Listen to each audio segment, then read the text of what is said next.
Bonjour, bien-aimés dans le Seigneur.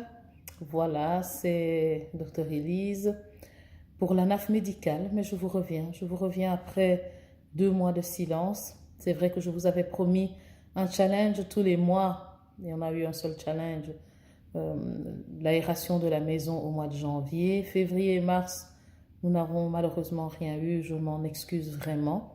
Mais voilà, je suis de retour et nous allons continuer les challenges par la grâce de Dieu.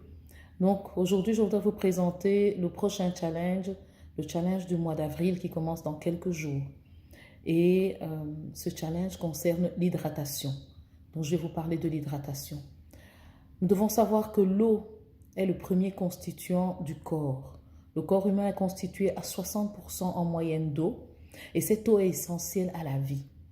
L'eau va permettre d'assurer un bon fonctionnement de nos cellules et un volume sanguin stable et équilibré. Une bonne hydratation apporte à chaque cellule la quantité adéquate de vitamines et de minéraux, tout en étant capable de nous aider à éliminer les déchets du quotidien via les reins. Alors pour nous qui avons tendance à être hypertendus, nous comprenons d'autant plus l'importance de bien s'hydrater. Grâce donc à ce précieux circuit d'hydratation de nos cellules, il a été démontré que si nous buvons 2 litres d'eau par jour, 99% de l'eau de notre corps est renouvelée en 50 jours, 1 mois et demi. Alors, comment est-ce que l'eau est répartie dans notre corps? Donc, l'eau est dans l'ensemble de nos cellules, mais de préférence vers des organes cibles tels que le poumon. Notre poumon est composé à 78% d'eau, le cerveau à 76% d'eau et les muscles lisses à 75% d'eau. Il faut savoir que ces proportions d'eau peuvent varier très fort en fonction des situations. Si nous avons une activité physique, si nous avons de la fièvre, si nous avons de la diarrhée ou en cas de forte chaleur.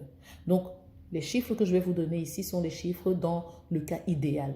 Mais il est évident qu'il faut adapter l'apport en liquide, l'apport en eau aux circonstances. Si par exemple il fait très chaud, on nous encourage à consommer un peu plus d'eau parce que nous en perdons aussi via la transpiration. Alors, l'hydratation participe au bon fonctionnement du cerveau et ça vraiment j'insiste là-dessus. Un cerveau bien hydraté agit sur l'humeur. Donc quand nous sommes bien hydratés, notre cerveau a tendance à nous amener dans la bonne humeur. Une bonne hydratation régule la température corporelle, nous permet d'éliminer les toxines de notre corps et de pallier à la déshydratation.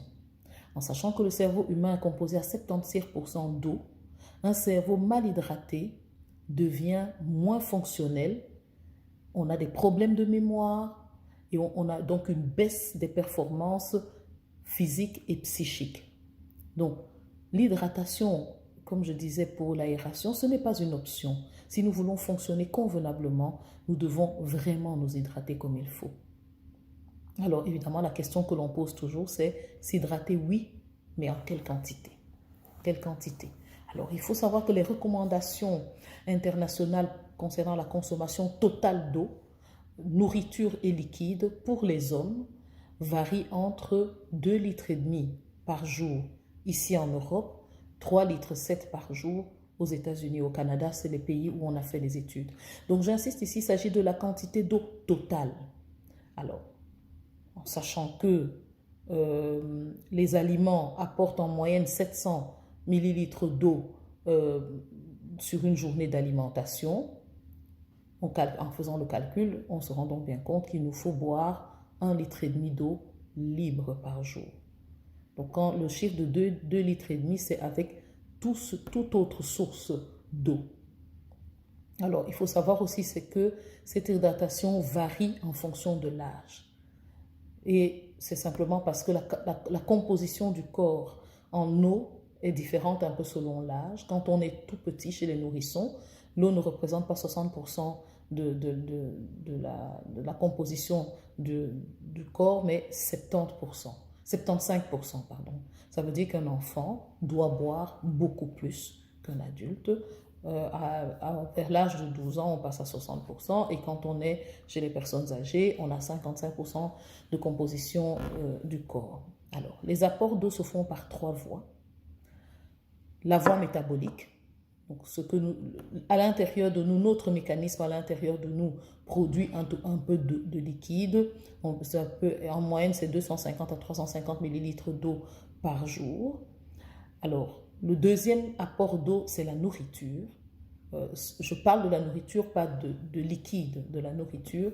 La nourriture peut nous apporter entre un demi-litre à 1 litre d'eau par jour en fonction de ce que nous mangeons. Je vais dire rapidement, parce qu'il y a certains aliments qui contiennent énormément d'eau. Par exemple, les légumes verts, 90% d'eau, et certains fruits frais entre 80 et 95% d'eau.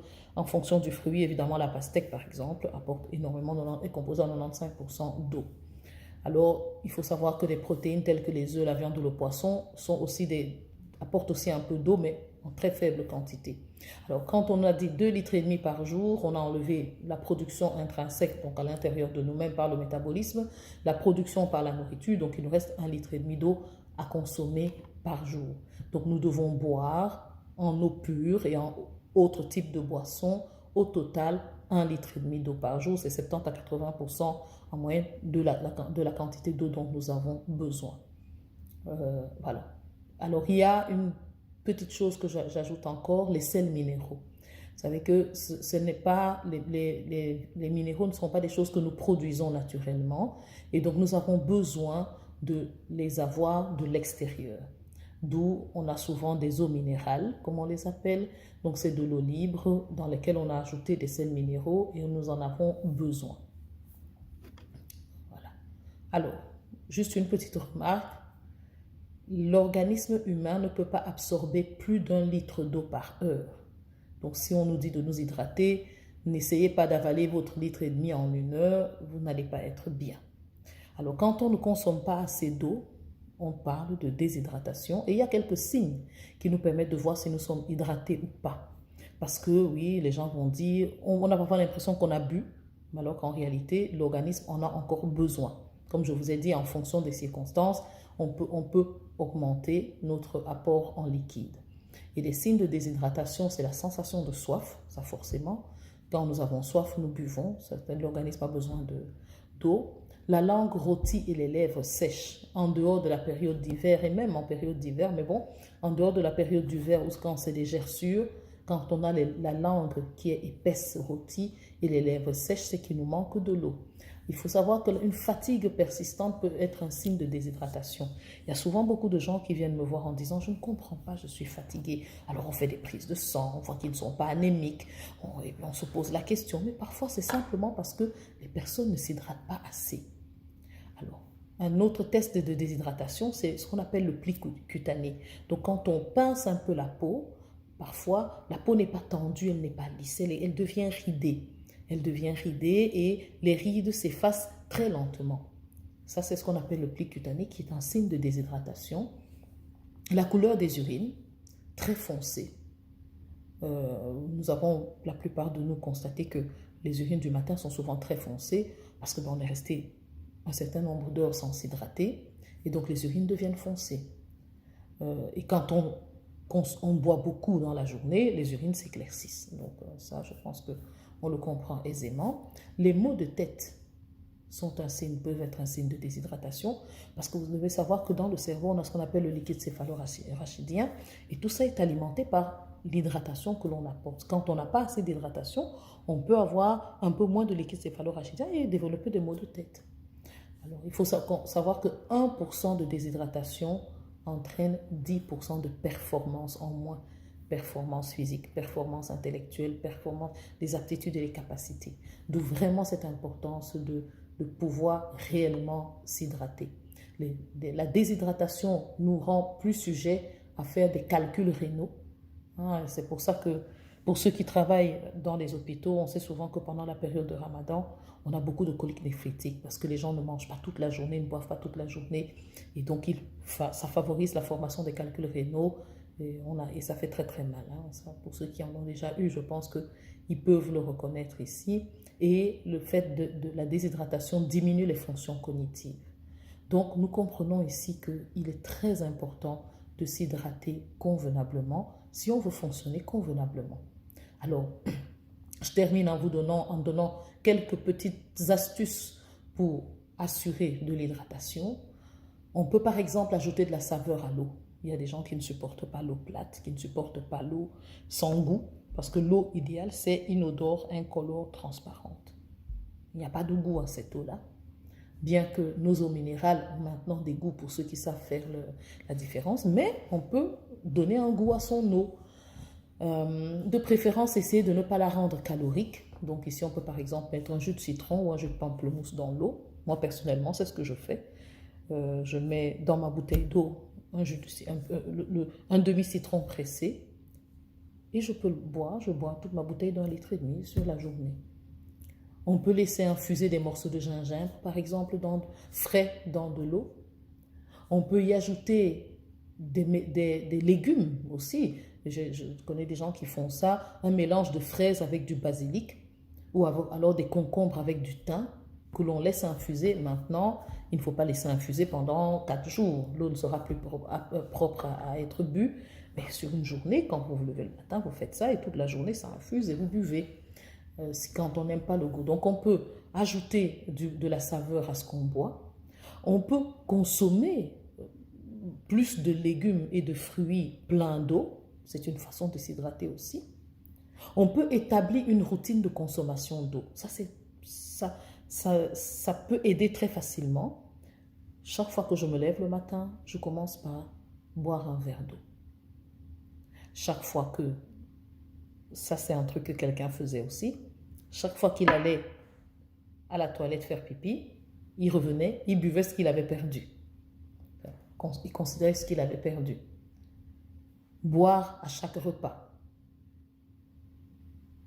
Une autre routine de consommation d'eau, le soir, quand on rentre, on se pose et on fait son petit rituel, une tasse de thé, de l'eau aromatisée.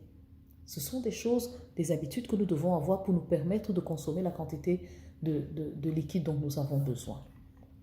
Nous pouvons par exemple manger plus de soupe en hiver parce qu'elles contiennent de l'eau.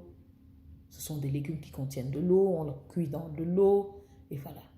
Et alors une chose vraiment, vraiment facile, il y a des tas de gadgets actuellement, c'est de se trimballer avec sa bouteille. Bien aimé, je fais un petit clin d'œil parce que moi je les ai. Ma petite gourde transparente de la NAF médicale, toujours remplie d'eau aromatisée, et mon mug de la NAF médicale avec mon thé aux fleurs d'hibiscus. Essayez-le, bien aimé, et vous allez voir que ça va vous faire du bien. Donc, pour conclure, je voudrais vraiment rappeler à chacun que l'hydratation, les bienfaits d'une hydratation, ça augmente les capacités intellectuelles, ça améliore les capacités intellectuelles, ça nous met vraiment dans une position où nous pouvons utiliser complètement nos capacités. Ça nous évite des difficultés au niveau des reins. C'est très important. Nous avons besoin de nous hydrater. Sinon, nous allons faire mal à nos reins. Ça nous permet un meilleur équilibre, le maintien d'une bonne circulation sanguine. Ça nous rend de bonne humeur, comme je l'ai dit au départ. Ça régule notre température corporelle et essentiellement, ça élimine les toxines de notre corps. Alors, pour ce mois d'avril, ayons nos 2,5 litres sur une journée, buvons notre 1,5 litre de liquide libre, mangeons des légumes et des fruits pleins d'eau, sans oublier les sels minéraux. Alors, j'espère que chacune de nous arrivera à la fin du mois et j'espère avoir des témoignages. J'espère vraiment avoir des témoignages des uns et des autres parce que ça fait réellement du bien. Que le Seigneur vous bénisse.